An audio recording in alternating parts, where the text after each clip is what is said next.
Welcome to another episode of Token Trends, where we break down DeFi, crypto, and market trends with clear, data-driven insights. I'm Max Ledge. And I'm Sasha Coin. Let's cut through the noise and make sense of the future of finance. All right, so we're diving into this post-web idea today. Yeah, the post web. And you sent over some really interesting research on, including this report titled, The Web is Disappearing. I have to say, that title alone, makes me a little, curious. Yeah, What could be next for the internet as we know it? it's definitely a provocative title. Yeah. And the audio documentary you sent over really gets into how this idea is developing. What I think is really fascinating about this is that this concept isn't like some radical shift away from Web3. It's more of like a continuation of it, an evolution. Okay, so we're not throwing the Web3 baby out with the bathwater, right? I was starting to worry that maybe, all the blockchain buzz was a little premature. Not at all. Web3 may have been a necessary step to get us to this post web. Remember all of the talk about how Web3 was going to decentralize everything and give users back control over their data and online experiences? Yeah, I remember those conversations. It felt like blockchain and the metaverse, we were all entering this new frontier. It did feel that way for sure. Yeah.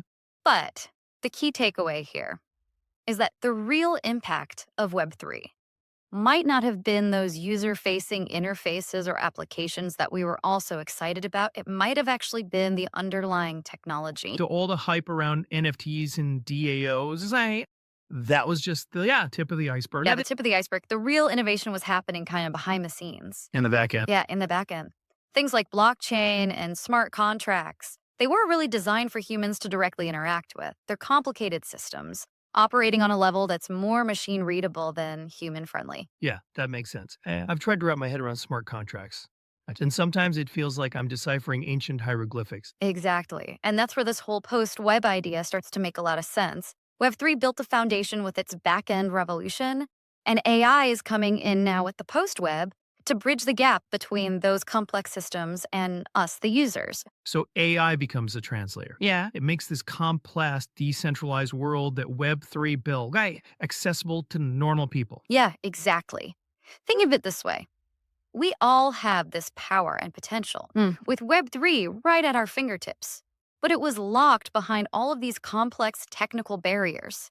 And AI is coming in with the post web as our guide. It's going to help us navigate all that complexity so we can focus on what we want to do online. Okay, so instead of me trying to wrestle with blockchain Yeah. and figure out how to interact with a DAO, I'll have an AI agent who could just do all that for me. Exactly. Your AI agent will understand your intentions, what you want to accomplish, and it'll interact with all of those Web3 systems to make it happen. So instead of you having to learn the ins and outs of the technology is going to adapt to you. So we're moving away from the internet for the tech savvy, right, to a more user-friendly internet. Exactly. Yeah, I like where this is going. But can you give me an example? What would this look like for me day to day? Sure, imagine you're planning a vacation. Instead of spending hours on the internet looking for flights and hotels and activities, you tell your AI agent, I want to go to Rome in September. Okay, so far so good. I've typed that into Google a million times. Yeah. But here's why it gets interesting. Your AI agent doesn't just show you a list of links, it understands your intention. You want to take a trip to Rome. Then it starts working on your behalf. It checks your calendar, it figures out your budget. It might even factor in your preferences based on trips you've taken before. So it's like this, super efficient personal travel agent. Yeah, who knows me better than I know myself. Exactly. And because that AI agent is plugged into all of those decentralized Web3 systems, it has way more options than any travel site. It can compare prices from different airlines, find cool places to stay through decentralized marketplaces, even book experiences right from local people.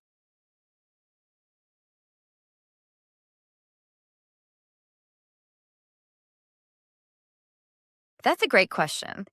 And it leads into a really important point about the post web. This isn't just a technological shift, it's a paradigm shift. Okay, I'm intrigued. Think about it this way. The internet we use now, shaped by Web 2, it operates on what we call an attention economy model.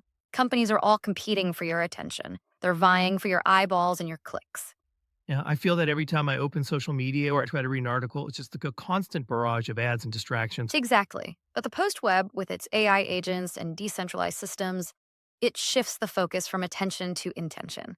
It's all about figuring out what you want to achieve online and helping you achieve it in the most efficient way possible. So it's a move from an internet that distracts us, yeah, to an internet that empowers us. I like that a lot. Yeah. And this shift to an intention economy, it's going to change everything, not just how we use the internet, but how businesses operate too.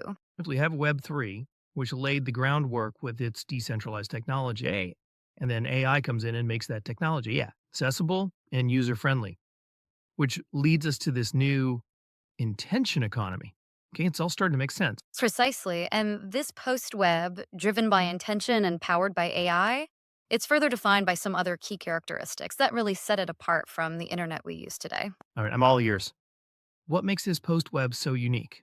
Let's dive into that. So, we were talking about how the post web is defined by four key characteristics. Yeah. Intent based, deterministic, yet adaptive, verifiable, and hyper contextual. Okay, phew. Those are some big words. Break it down for me. What do those actually mean for, like, me browsing online? Okay, so let's start with intent based. Remember how we were talking about that AI travel agent? Yeah. The whole idea of the post web is that you express your intention, what you want to do, and then the system figures out how to make it happen. Okay, so instead of like me having to go and hunt down the information myself, right? I tell the internet what I need, right? And it just delivers it to me.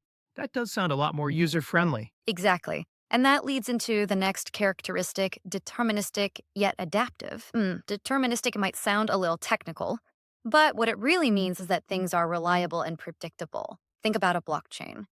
Every transaction is recorded and it can't be changed. So you know that things are happening the way they should. Right, that blockchain reliability.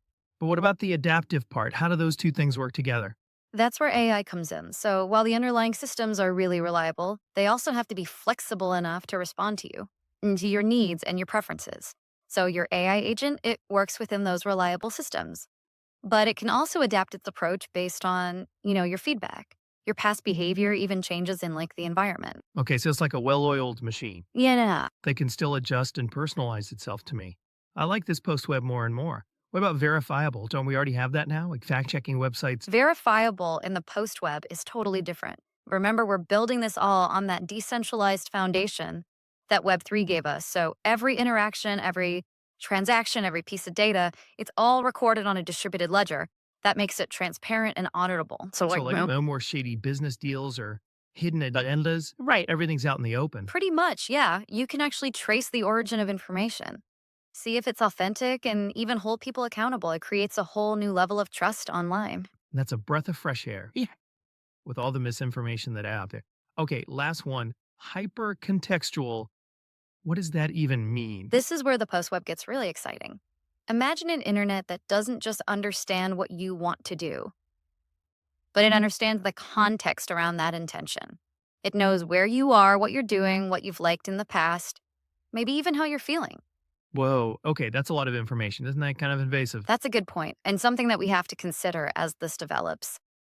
But think about the potential benefits. Imagine an internet that can actually tailor itself to your specific needs at any given moment. Okay, I'm listening. Give me an example. Let's say you're trying to find a restaurant. In the post web, your AI agent, it wouldn't just show you a list of places nearby, it would take into account things like the weather, your dietary restrictions, what kind of mood you're in, even who you're with.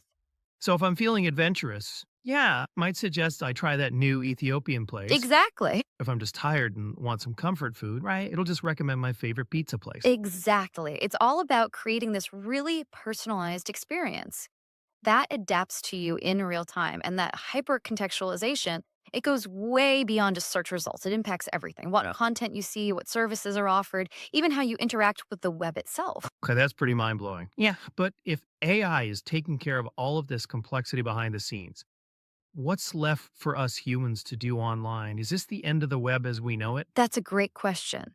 And it leads us to another really interesting concept: the thin web. The thin web, what is that? Okay, so think about it this way: AI agents are going to start taking over all those mundane, repetitive tasks, filtering information, managing transactions, optimizing processes. And the web as we know it, right? All that endless scrolling information overload, it starts to shrink. So we're decluttering the internet, getting rid of all the noise and distraction. Exactly. And what emerges in its place? is a space for more human-centric experiences, like the internet's art gallery, social club, playground, all rolled into one. It's where we go to connect with each other, express our creativity, explore new ideas, and engage in things that really require human qualities. So it's not about replacing the web entirely, right? It's more about refining it, making a space that's more aligned with our human needs and desires. Exactly. Reclaiming the internet as a tool for connection, creativity, self expression, instead of just consumption and distraction. I'm starting to see the appeal of this thin web. But let's be real. We're talking about a major shift in how we use the internet and technology. There's got to be some downsides to all this. What about the impact on jobs? What if AI gets too powerful, too autonomous? I've seen enough sci fi movies to know how that could go wrong. You're bringing up some very important points. You're right. Any big change like this is going to come with some risks. We need to be thoughtful and proactive about this. So, what are some of the things we should be thinking about as we make this transition to the post web? Well, for one, we need to be really careful about the values that we build into these AI systems. If we want the post web to be a positive force, we need to make sure that those AI agents are aligned with our human values. So, it's not just about building AI that's smart, it's about building AI that's ethical. That's a great way to put it. We need to think about potential biases, make sure there's transparency and accountability, and figure out how to prevent unintended consequences. That makes sense. What about jobs? If AI is doing all the work, what will be left for humans to do? Yeah, this is a tough question, and there's not an easy answer. It's likely that some jobs are going to disappear as AI takes over those repetitive tasks. So, are we all going to be out of a job? Will the robots take over? Necessarily, as some jobs disappear, new ones will pop up. Like what? We're going to need people to design, develop, and manage these AI systems. We'll need people to oversee the ethical implications of all this.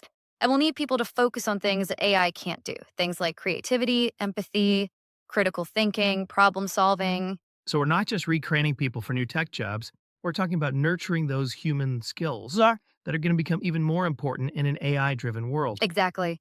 And we also have to rethink how our society works. Our safety nets have to make sure everyone benefits from these changes, not just a select few. Okay, this is all starting to sink in. This post web isn't just some futuristic fantasy, it's a real possibility. And it brings up some really big questions about the future of work, the role of technology, even what it means to be human in a digital age. Yeah. And the important thing to remember is that the future isn't set in stone. The choices we make today, the technologies we develop, the conversations we have, they're all shaping the future. So it's not just about waiting for the post web to happen. We have to be active in shaping the digital world we want to live in. Exactly. And speaking of shaping the future, there's another really interesting concept tied to the post web, something called the computable economy. The computable economy. Okay, now you've got me curious. What is that? Yeah, And what does it mean for like the future of everything? that is a conversation for another time. Okay, so back to this computable economy. Is this where we all start getting paid in cryptocurrency and robots take all our jobs? Well, it's not quite that simple, but you're getting at some of the core ideas here. The computable economy takes those principles we've been talking about, like decentralization, AI, automation, intentionality, and applies them to how our economy works, how we make things, how things are distributed, how we buy things. I think I get it. So can you give me an example? Like what would this look like in my everyday life? Sure, imagine you're at the grocery store and your AI assistant on your phone. It already knows what you need based on what you like, what you've bought before even recipes you've been looking at online. So no more impulse buys in the candy aisle. My AI is going to keep me on the straight and narrow. Exactly. But it goes way beyond shopping lists. These AI agents could be negotiating prices with suppliers in real time, figuring out the best delivery routes, even predicting demand to make sure there's no food waste. Wow. So it's like this invisible hand Yeah, making everything in the economy run smoothly. But what about all the people who work in those jobs now? What happens to the cashiers, the stockers, the delivery drivers? that's a really important question and something we need to think about carefully. As some jobs become automated, we're going to need to help people learn new skills for the jobs that will be created. Cut on your Johns. Well, we'll need people to design and build these AI systems. We'll need people to make sure they're being used ethically and fairly. And we'll need people who can connect the digital world with the real world, where humans and AI are working together. So it's not just about knowing how to code. Right. It's about those human skills, creativity, critical thinking, problem solving, all those things that AI can't do. Exactly. And who knows, as this computable economy evolves, We might see whole new industries and ways of doing business pop up, things we can't even imagine yet.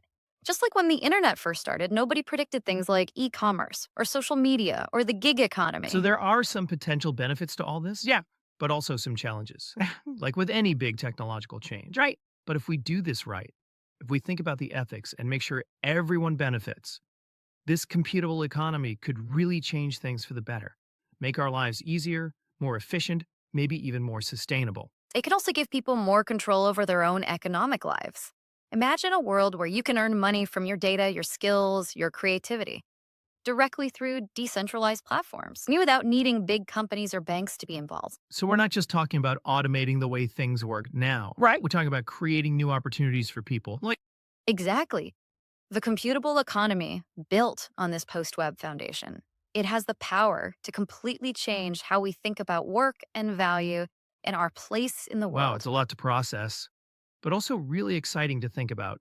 This whole deep dive has been eye opening from Web3 to the post web, from attention to intention, and now the computable economy. It's like we've gotten a glimpse into the future of the internet. And remember, the future isn't set in stone. We have the power to shape it with the decisions we make today. So, to everyone listening, it's time to start thinking about what role you want to play in building this future. What skills do you need? What values are important to you? What kind of digital world do you want to leave for the next generation? These are the questions we need to be asking ourselves as we move forward into this exciting new territory. Well said. The future is waiting to be written. Thanks for joining us on the deep dive. And a huge thank you to you for walking us through all of this. It's been a fascinating journey. Until next time, keep exploring, keep questioning, keep shaping the future you want to see.